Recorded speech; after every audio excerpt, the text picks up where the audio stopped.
colegas, hoje a nossa terceira aula sobre Introdução à Entrevista, parte 3, ainda dentro do assunto Diagnóstico Diferencial em Fisioterapia. Neste modo, nós iremos falar sobre ainda o processo da entrevista e vamos falar sobre a entrevista essencial.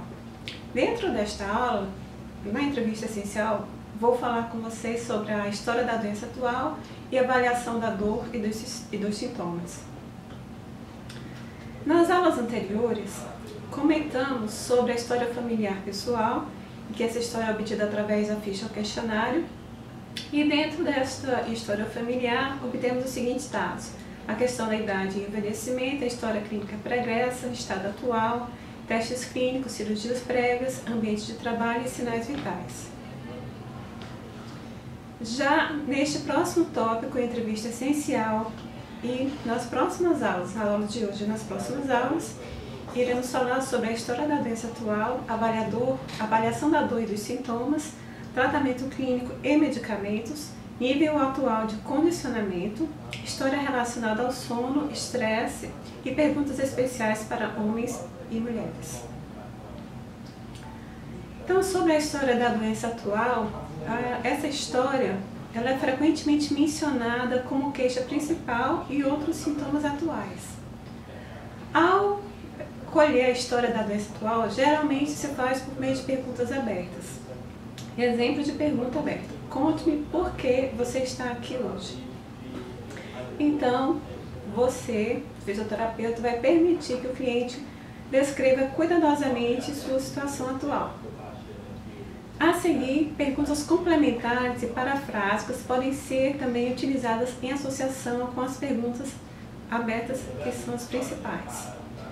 Vamos relembrar as perguntas complementares e parafrásicas. Então, vamos lembrar as técnicas de entrevista. Então, o cliente ele controla a entrevista inicialmente contando ao fisioterapeuta com todas as dores que ele sente dele, dos amigos, e aquele relato bastante longo. Então você vai redirecionar através de uma frase educada, como: estou começando a ter uma ideia da natureza do seu problema. Agora eu gostaria de ter algumas informações mais específicas. Então utilizaremos agora a técnica do funil ou a sequência do funil.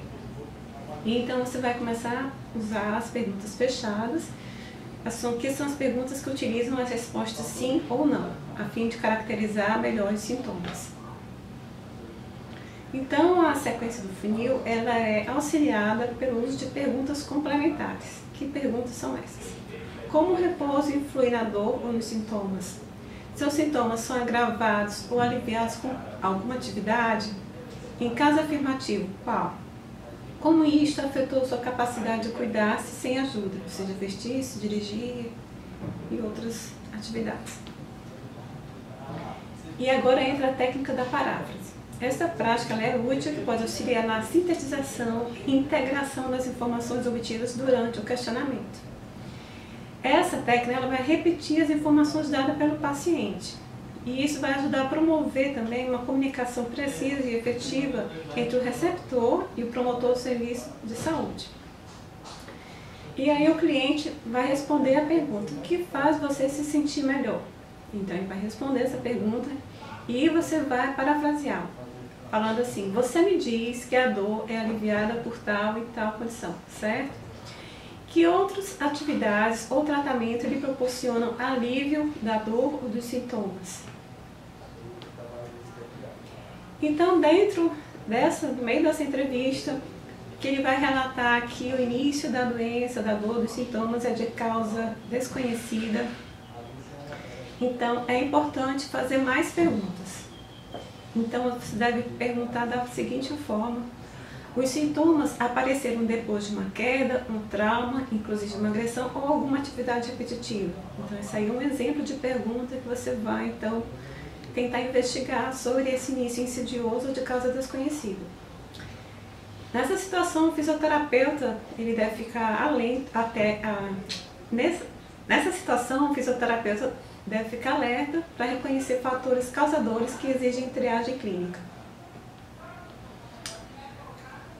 Existem situações também que o paciente erroneamente pode atribuir o início dos sintomas a uma atividade em particular que não está relacionada aos sintomas atuais.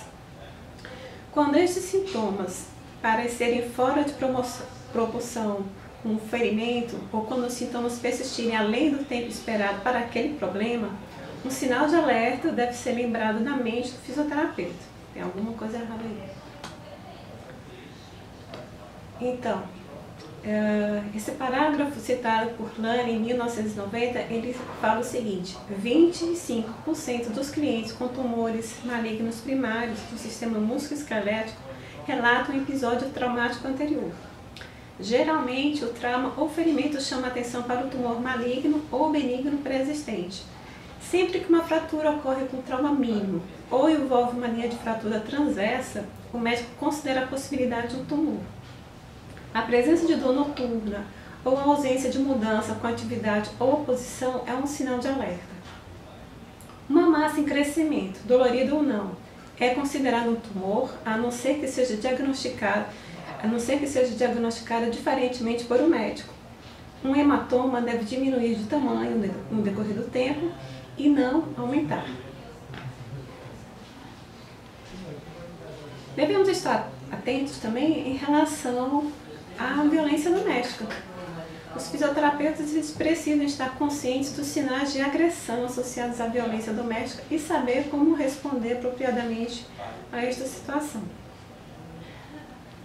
Então aqui temos nesta tabela sinais e sintomas de violência doméstica. As pistas físicas desse tipo de agressão são contusões, olhos roxos, desnutrição, fraturas, problemas de pele, por exemplo, eczema, feridas que não cicatrizam, queimaduras, dores de cabeça crônicas ou enxaquecas, dor difusa, sintomas vagos ou não específicos, lesões crônicas, perda de visão e audição, dor lombar, sacral ou pélvicas crônicas, dor na articulação temporomandibular, disfagia, facilidade para provocar ânsias de vômito, disfunções gastrointestinais. Já as pistas sociais, elas relatam o seguinte: são as faltas contínuas a compromissos, trazer todos os filhos para uma consulta médica, cônjuge acompanhante ou companheiro sempre acompanhando o cliente, troca frequente de médico, idas frequentes ao pronto-socorro e muitos acidentes de carro.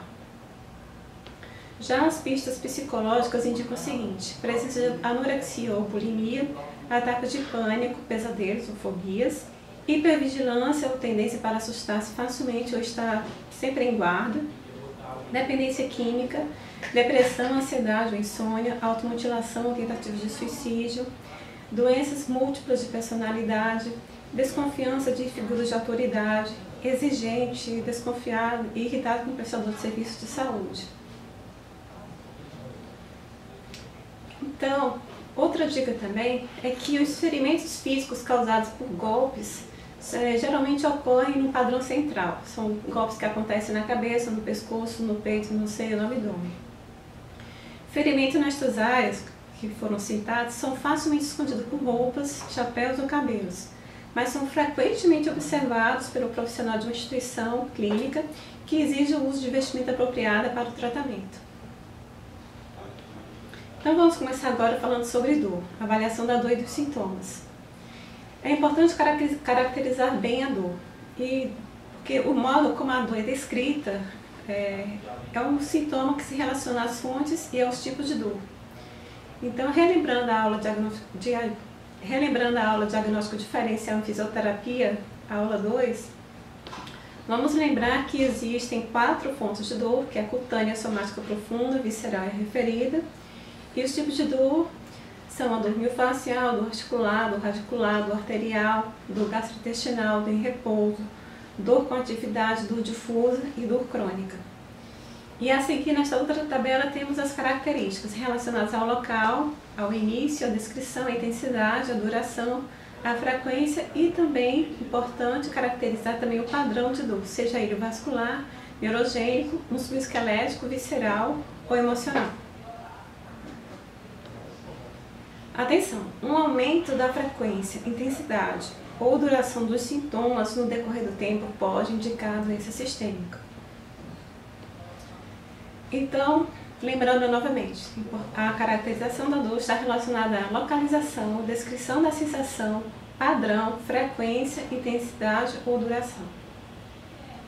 Em relação à localização, pergunte-lhe com as seguintes perguntas. Mostre-me exatamente onde a dor está localizada. Pode também utilizar perguntas complementares, como você tem qualquer outra dor ou sintomas em outros lugares? Em relação à localização, se o cliente aponta para uma área pequena e localizada e a dor não se espalha, a causa é provavelmente uma lesão superficial e não é muito séria. Se o cliente aponta para uma área pequena e localizada, mas a dor se espalha, é mais provável que seja uma dor referida, difusa, segmentada, que pode originar-se nas vísceras ou em estruturas somáticas profundas. E a descrição da dor? Você vai perguntar como ele sente, ele refere essa sensação da dor. Então você pode ajudá-lo referindo as seguintes sensações, seja uma dor cortante, perfurante, latejante, profunda, uma dor entorpecente ou queimante, irritante ou aguda. Em relação à descrição da sensação, quando um cliente descreve a dor como cortante, perfurante, com cólicas vindo em ondas ou uma sensação de dor profunda, essa descrição deve ser um sinal para que o fisioterapeuta considere a possibilidade de uma origem sistêmica dos sintomas. Já quando a dor é somática, entorpecente, de natureza dolorida, pode ser diferenciada da dor de lesão muscular pela compressão ou pressão no músculo localizado sobre a área da dor. Isto reproduz a dor de origem muscular, sem conexão com a dor somática profunda. Então, para descrever melhor a sensação da dor, você pode utilizar as seguintes perguntas complementares. A dor mudou de qualidade desde que começou? Mudou de intensidade? Mudou de duração? Quanto tempo essa dor dura? 1 hora, 2 horas, alguns minutos? Agora, sobre o padrão de dor. Relembrando que isso pode ser um padrão vascular, neurogênico, musculoesquelético, emocional, visceral. E daí você pode fazer as seguintes perguntas. Conte-me a respeito do seu padrão de dor ou dos sintomas. Quando suas costas ou ombros doem? Descreva sua dor ou sintoma desde que acorda de manhã até ir para a cama à noite. E você pode utilizar também o diário da dor. Já as perguntas complementares relacionadas ao padrão de dor, você pode utilizar as seguintes perguntas. Já passou por algo semelhante antes? Em caso afirmativo, esses episódios ocorrem com maior ou menor frequência do que antes? Como sua dor muda com o tempo? Seus sintomas são piores de manhã ou à noite? Então, o padrão de dor associado com doença sistêmica é geralmente um padrão progressivo, com início cíclico. Isto é, o cliente descreve os sintomas como sendo alternadamente piores e melhores ou piores durante meses, mas é sempre um padrão progressivo. Aqui temos, por exemplo, um cartão de registro domiciliar de McGill, em que você pode anotar nos 3 períodos, manhã, meio-dia e jantar e na hora de dormir. Aqui temos um cartão. Não, calma, sério. É lá no Aqui Temos os... Aqui É temos um cartão, Aqui temos o cartão de registro. Calma, dá um tempinho aí, você certo, respira. Vamos entrar no ritmo anterior. Pronto?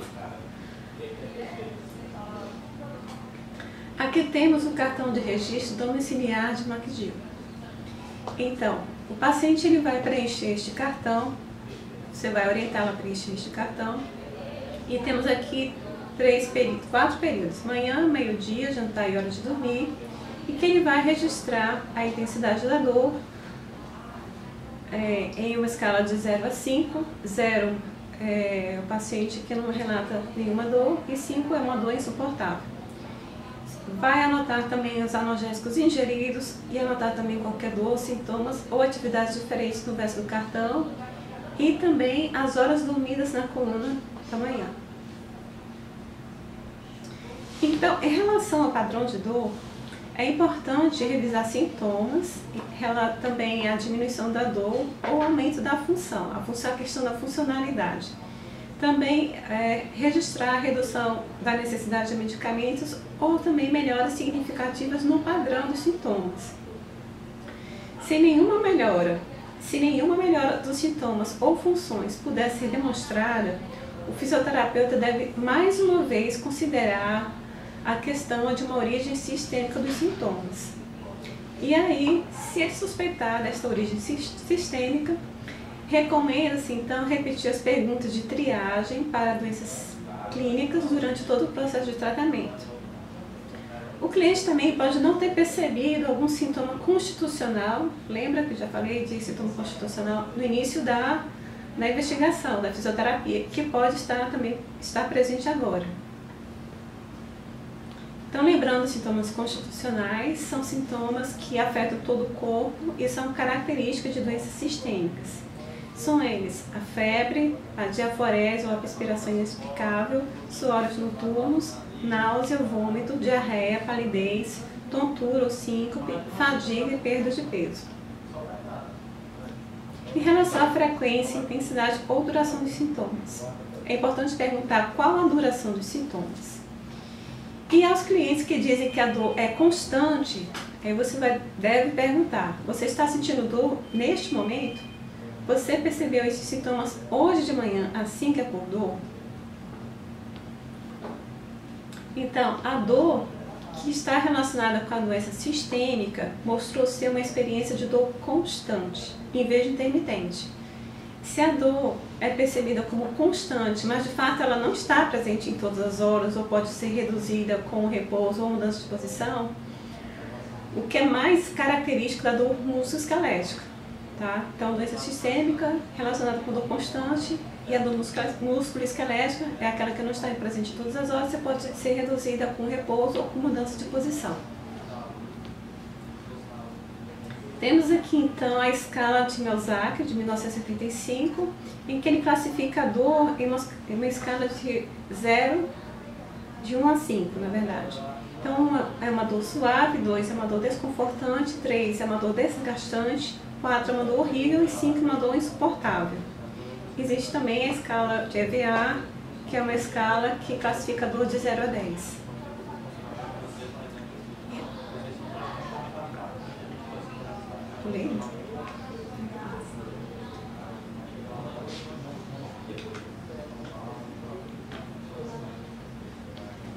Então, a avaliação cuidadosa do comportamento não verbal da pessoa, isso também é importante, o comportamento não verbal. Ou seja, a facilidade de movimento. A pessoa está sentindo dor, mas ela tem facilidade de movimento, não faz caretas, não realiza movimentos de defesa. Então, essa avaliação do comportamento não verbal e a correlação da personalidade da pessoa com sua percepção da dor podem ajudar a elucidar a descrição da intensidade da dor. Sintomas associados. Estes sintomas associados, presentes ou não com a dor, podem ocorrer sozinhos ou em conjunção com a dor da doença sistêmica. E daí o cliente ele pode ou não associar estes sintomas adicionais à queixa principal, ele pode não fazer associação nenhuma. Então você deve ajudá-lo a lembrar a presença desses sintomas, questionando que outros sintomas você teve que podem ser associados a este problema. E aí você vai ajudá-lo, você pode fazer as seguintes citações. Sensação de queimação, dificuldade para respirar, dificuldade para engolir, tontura, presença de palpitações cardíacas, rouquidão, sente náusea, sudorese noturna, dormência, problemas visuais, tinido ou vômitos. Então você vai tentar lembrar se ele sente algum desses sintomas que estão associados à presença de dor ou não. Deve perguntar também a presença de fatores agravantes. Tá? Que tipo de coisas tornam sua dor ou sintomas piores? Por exemplo, sente dor quando está comendo, está fazendo exercícios, quando está em repouso, em alguma posição específica, em situações de estresse. Ou registrar também, e deve registrar, as situações de alívio, os fatores de alívio. Pergunte então o que alivia a dor. Aí, em seguida, realizar as perguntas complementares. Como o repouso afeta a dor ou os sintomas. Os sintomas são agravados ou aliviados com qualquer atividade. Então, fazendo aqui um diferencial entre dor sistêmica e dor musculoesquelética. A dor sistêmica tende a ter um alívio mínimo, um alívio temporário, ou não ter alívio com a mudança de posição ou com repouso. Já a dor musculoesquelética é frequentemente aliviada com a mudança de posição quanto com o repouso. E aqui temos uma tabela também que ajuda o paciente a sinalizar os fatores agravantes ou os sinais que aliviam a dor. Então temos aqui várias opções, como bebida alcoólica, sono, comer, o calor, urinar, defecar, ruídos altos, mudança de tempo. Ele vai registrar aqui os fatores que são agravantes ou os fatores de alívio. Então é isso, pessoal. Diagnóstico diferencial em fisioterapia foi a bibliografia consultada para o preparo da aula. Muito obrigada, até a próxima.